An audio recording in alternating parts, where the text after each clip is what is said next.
You've seen the players a little closer. It's a little bit of a loaded question. Does anyone on this defense remind you of Latu last season? Why not? It's a tough person to compare to. You know, he very versatile guy and did a lot. We definitely have guys who have traits that he has, but he's a very unique player. I didn't see a lot of guys like him in the NFL, to be honest with you. Matt was talking in media day just about how he thought the addition of Easton could really kind of benefit Mason's game and help take a lot of his just off his plate in terms of communication and that sort of thing.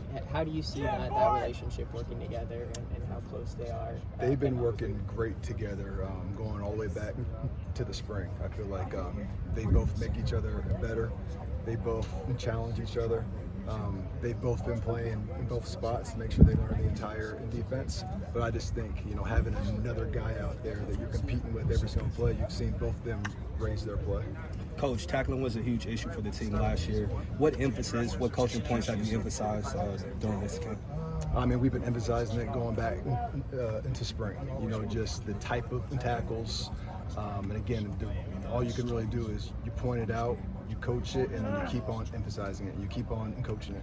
You coach it off tape. You coach it out here on the field. When they do it well, you praise them. When they don't, you correct them, and we just have to make sure we stay on it. Yeah, and this is the first season of in-helmet communication at the college level. Obviously, you were at the NFL level where that was a thing, but how different does it make things as a college defensive coordinator, especially, or how much has that helped, even that you've noticed so far? I mean, in talking to the player definitely helps a lot.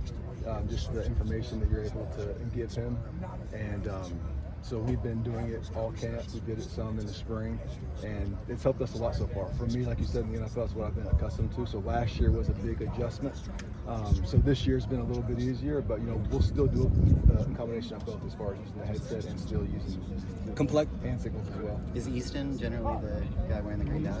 We've been mixing it around, so Easton has had it, and then you know, we've been putting it on different players because we want different guys to get used to hearing the call, and you know, if something happens in a game, we want multiple people to be able to function. Coach, at your introduction, staying on the communication side of things, you talked about obnoxious communication. Are you getting obnoxious communication from defense? We are, and it's, you know, it's not imperfect, but it's been getting better, and that's the thing. We keep on emphasizing it, and we just challenge those guys to keep on getting better and better every single day. But they have been out there and talking a lot.